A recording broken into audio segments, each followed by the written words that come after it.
साई राघवाय नमः साई पुरुषोत्तमाय नमः साई राघवाय नमः साई पुरुषोत्तमाय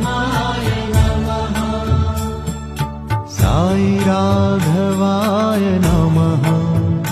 साई पुरुषोत्तमाय